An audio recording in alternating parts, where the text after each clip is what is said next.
guys, my name's Rachel. I am the writer over at rachelbryanwriting.wordpress.com, and I'm here to chat with you guys again about writing inspiration, where you can find information to kind of help your writing progress.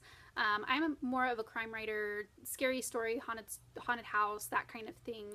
So I'm pretty well familiar with where I can find information for my stories.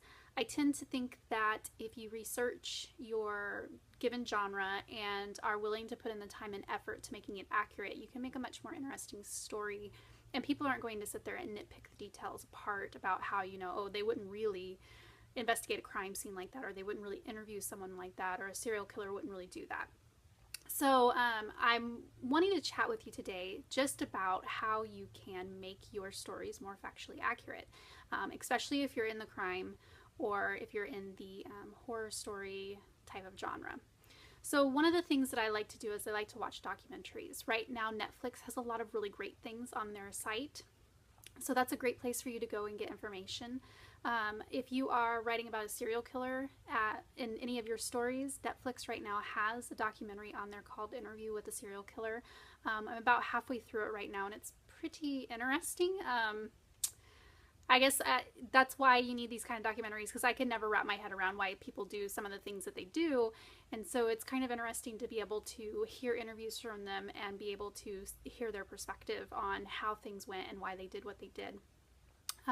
There are also videos on YouTube, old interviews with serial killers, Charles Manson, Ted Bundy, that sort of thing. You can look those up and see what kind of personality quirks they have that you can work into your story, what sort of things that they did when they were like selecting victims. You can work that into your story. I wouldn't go so far as to actually write a fictionalized version of what they did, just because you want to kind of honor their victims and not pull those stories, and you're just kind of using it to get kind of like a character development for your serial killer in your story.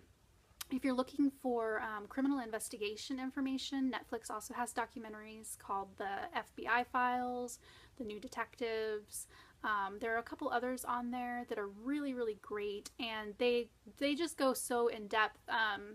Forensic Files, it talks about all of the forensic information that you need for how an investigation takes place and what they look for forensically and how those tests are done, and how investigators move through a crime scene.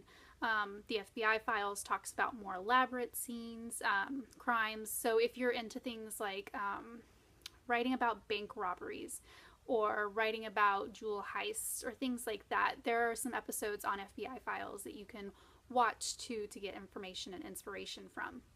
So those are just some of the places that you can go. Netflix has a lot of really great things. YouTube has a lot of really great videos. Of course, in this day and age with the internet, you can pull up countless news stories on this sort of thing to be able to get information from. I know a couple years ago when I was writing a short story, I went to my local library. I'm in the Fort Vancouver Regional District, so if you live in Washington State, Southwest Washington, you can access that regional district. And they have a lot of books on just crime scene investigation techniques and investigation techniques of all kinds. They have information on private investigators, how you become a private investigator, the life of a private investigator.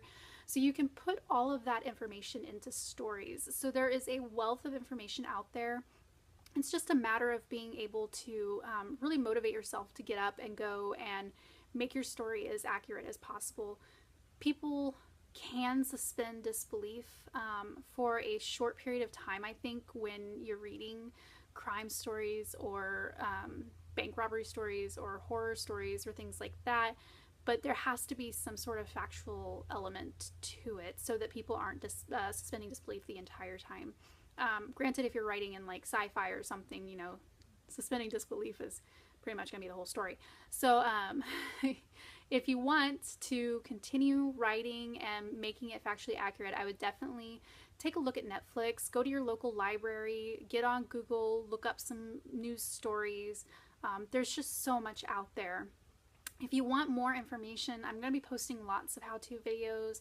I'm going to be posting lots of writing inspirational videos. We are currently in week 2 of Writing Prompt Wednesday, and that's going to go on every week during Wednesdays. I'm going to try to post another video every Friday as well. You're welcome to subscribe, to like, to share these videos. I really want to kind of get a dialogue going between writing members of the community and, you know, just be able to get something going to where we all kind of have a support system and we can look to one another for help in being able to advance our writing. So if you liked the video, like it, subscribe to the channel, and share with your friends, share on social media, and I look forward to seeing you guys again next week. Thank you.